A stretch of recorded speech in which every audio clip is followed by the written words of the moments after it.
Welcome to Talk of the Town. I'm your host, Christine Fenner. This show is about introducing you to interesting people and events, and I'm here today with Sarah Dolans-Moon of Children's Theater of Madison. Welcome. Oh, thanks for having me, Christine. So you are here to talk about your upcoming production of Alexander and the Terrible, Horrible, No Good, Very Bad Day. Yes, it's quite a title, isn't it?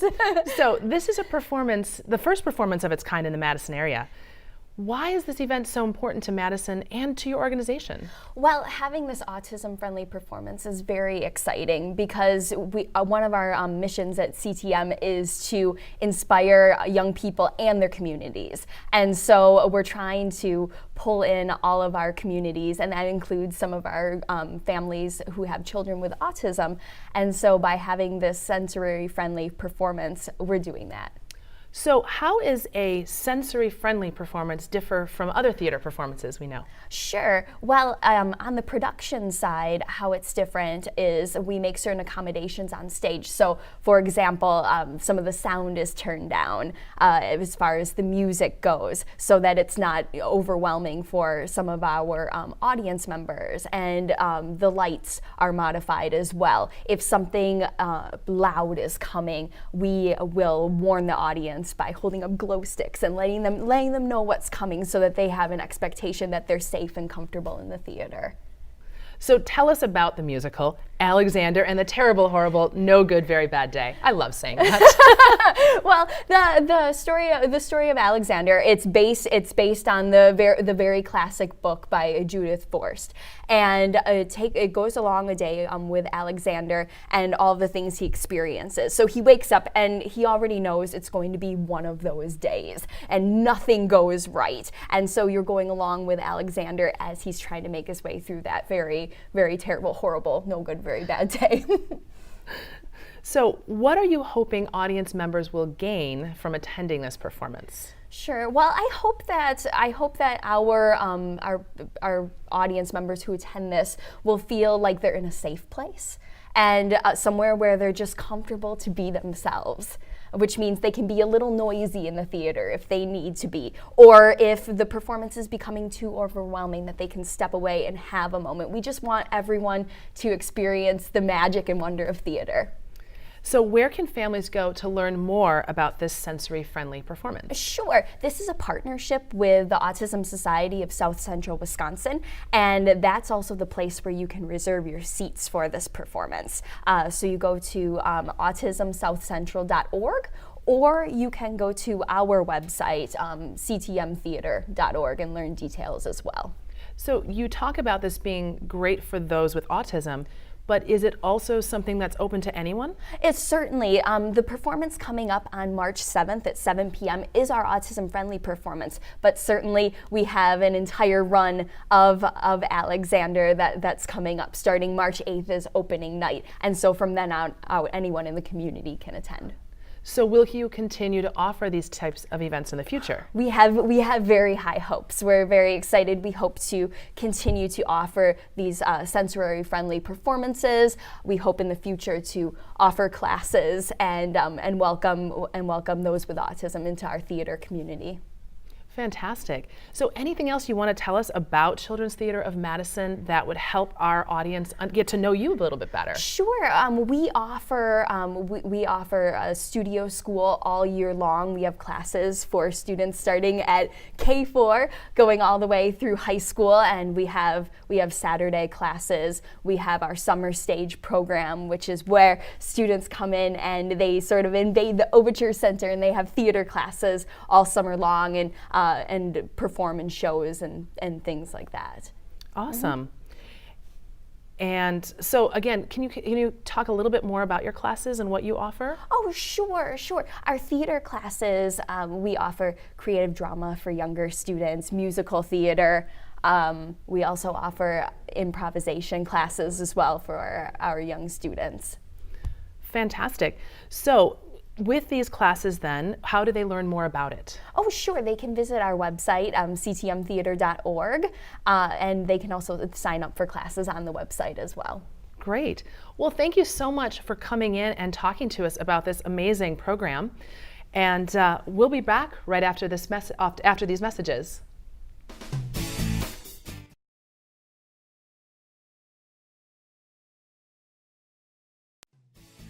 Welcome back to Talk of the Town. I'm here with Roger Charlie of Budget Bicycle Center, here to talk about Bikerama. So tell me, what is Bikerama?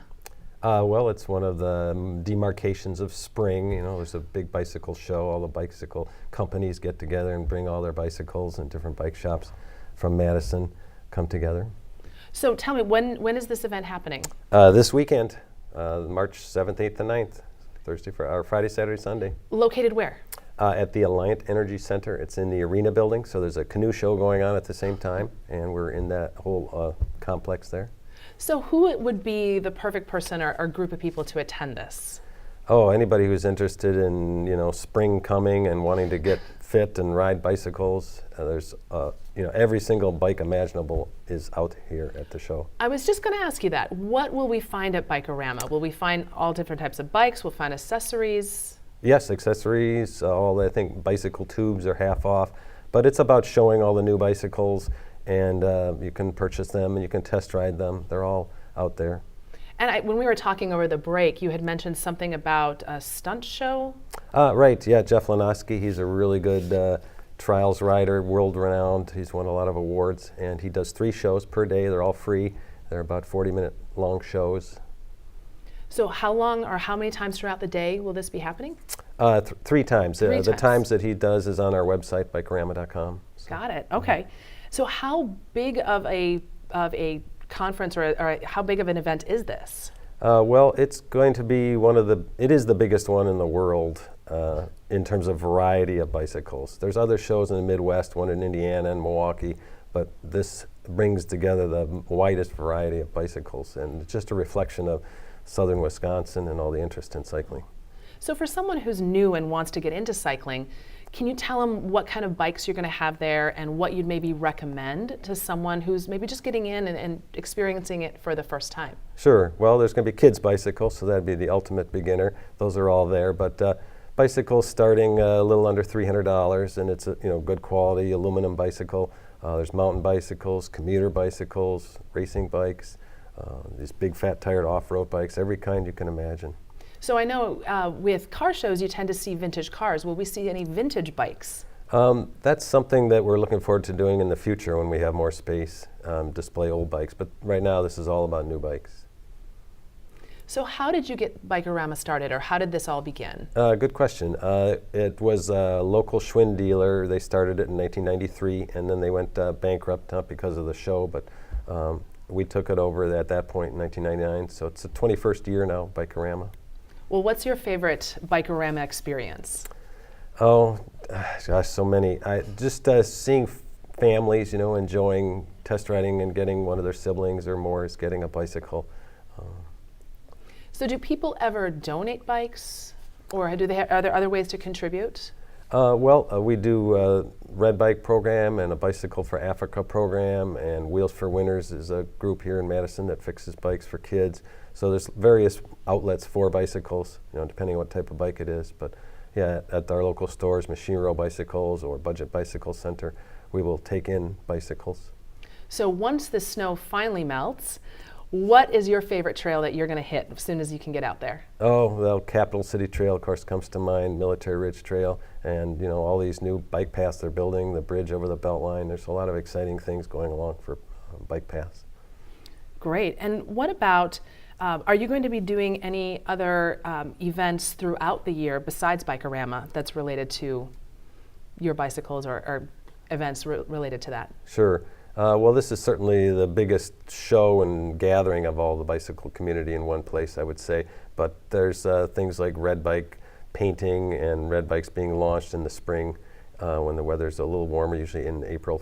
And then there's a lot of bicycle rides and a lot of races on the Capitol Square, that kind of thing. So we do ride support for a lot of charity rides, AIDS ride, for example. So you mentioned red bike painting. What is that? Well, the Red Bike program is something that we started about back in the 90s as well, where you can it's like a library book. You can come down to our store, our used bike shop at 930 Regent Street, and it's free to check out a bicycle, and you can keep it up until we say Thanksgiving. We bring it in the winter time and tune them up, and So it's just people who don't have a driver's license or foreign exchange students, that kind of thing, that use bicycles if they don't have a lot of money. It's a great way to get them going. So more long-term versus the short-term commuter bikes that we see throughout the city. Yeah, right. You can rent a bike for a couple of days if you want to. The red bike is versatile in that regard. But yeah, the Trek bikes and the B cycle bike is a little bit different. That's also red, but yeah, Okay. there you're paying for those bikes. Got it. Okay. Well, thank you so much for joining us today and talking to us about Bikerama and your Budget Bicycle Center. And we will be right back after just a few moments.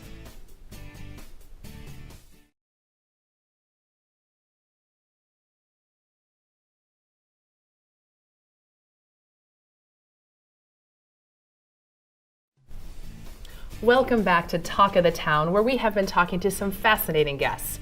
Now we're going to talk to Kim Storm from The Montage, which is celebrating over 20 years as Wisconsin and South Central Wisconsin's main and unique home furnishing and accessory store. Right. Welcome, Kim. Thanks for having me today. So what has changed the most in Montage's 20 years of business?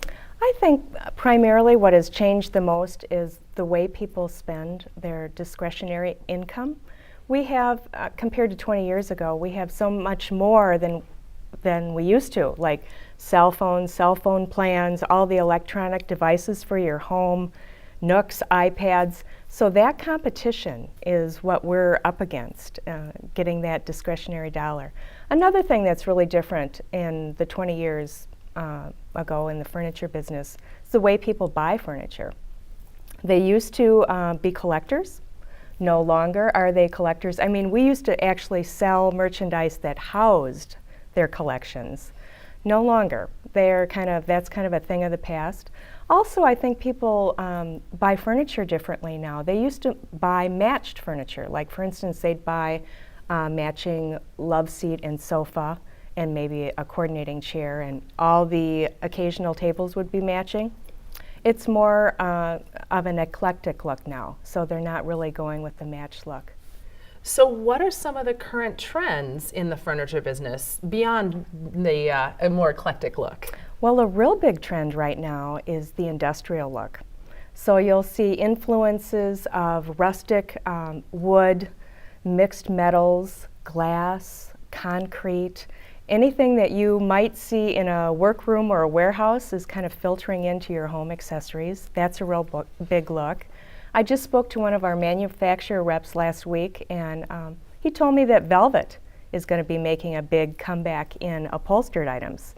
So velvet, the 2014 color of the year is a radiant orchid. So you're going to be seeing that exotic orchid color coming out in home furnishings and accessories. So that's kind of fun. And you know, the furniture business largely follows the fashion business. So whatever you see in the fashion magazines or coming down the runway, you'll see kind of coming into your home decor. So what's new with home accessories this year then? Well, because I mentioned the industrial look is so big, rustic features. So like I said, mixed metals, lamps that have exposed light bulbs. The Edison bulbs are really big. Just more of a rustic look, toned down antique looks, fabrics that are like burlap and macrame crafts are coming back. Any kind of woven baskets. So just, you know, kind of the more rustic look is popular. Large scale clocks, abstract artwork. Those are just a few things I can think of. So in the context of today's home furnishing market, what have you done to stay successful?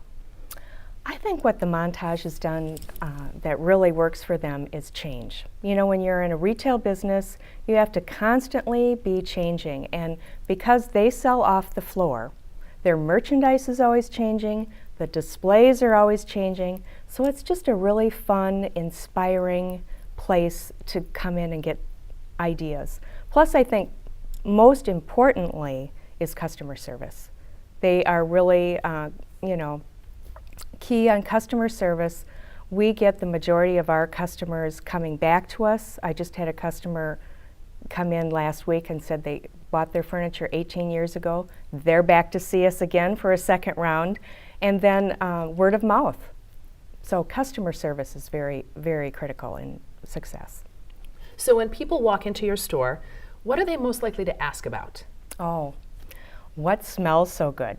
Because people come into our store just for the candles. We sell Swan Creek candles, and that is hands down our top selling candle. And our two signature scents that are so popular are gingerbread and hazelnut.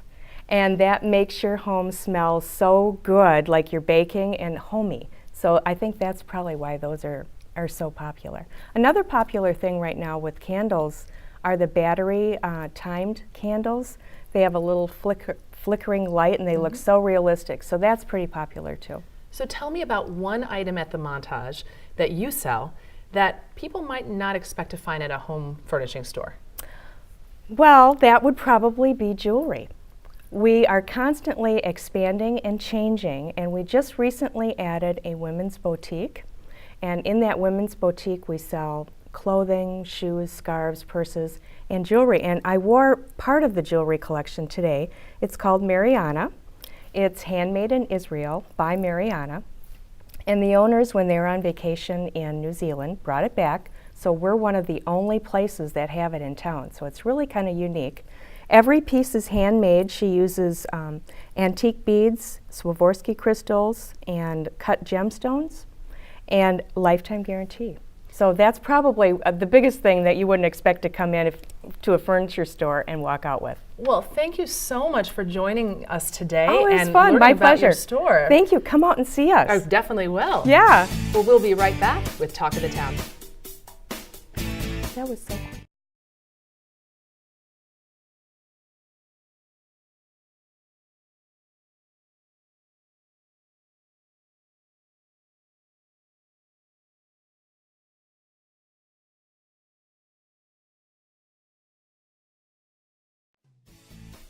Well, we are back with Talk of the Town, and I'm here with Sonia Reichertz from the city of Monona. So tell me a little bit about how Monona has changed over the past 10 years. So there's been a lot of changes in Monona, especially visible along our main street on Monona Drive and along our main commercial corridors, where a lot of the commuter traffic from the region really gets to see Monona.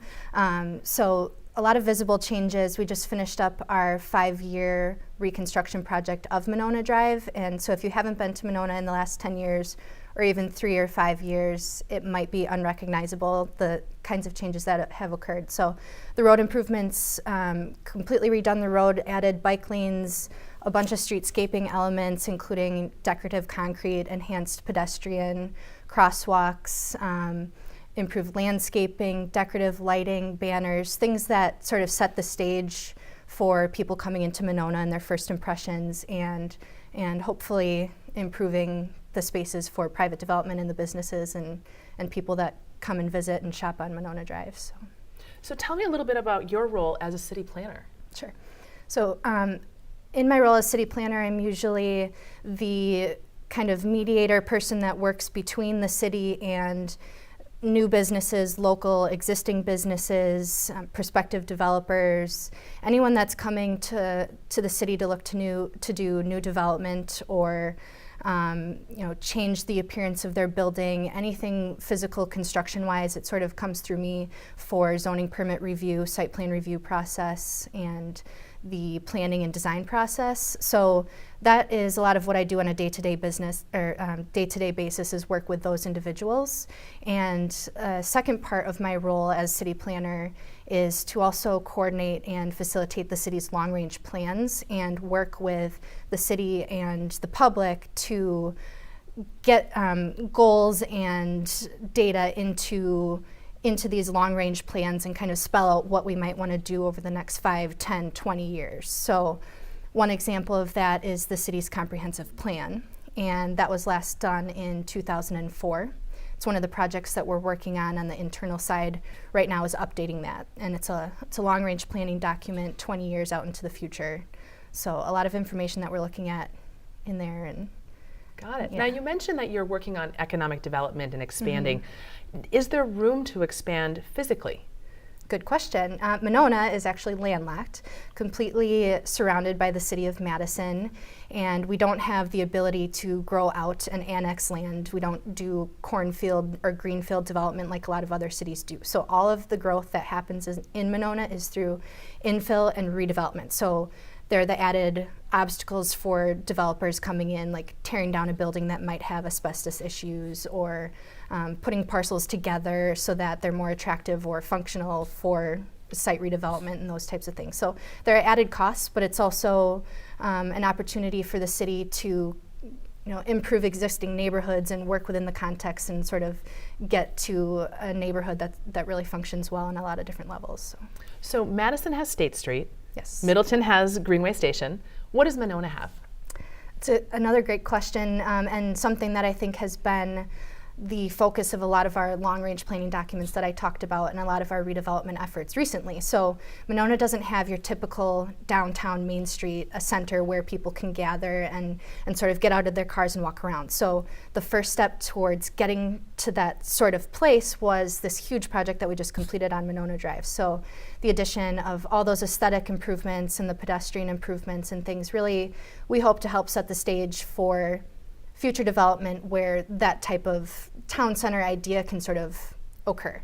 We also have a development on the horizon called Traced on the Water. It's a mixed-use development, 121 units, including a waterfront restaurant and some retail space. So put that together with our existing boardwalks, some park improvements that are happening at Lattice Park, and we hope to kind of see the transformation of a waterfront district along Broadway, and to kind of make some of those improvements where people can really say, that's Monona, have a sense of place and have a place to gather and be proud of. So how is this winter weather messing with your plans within the city?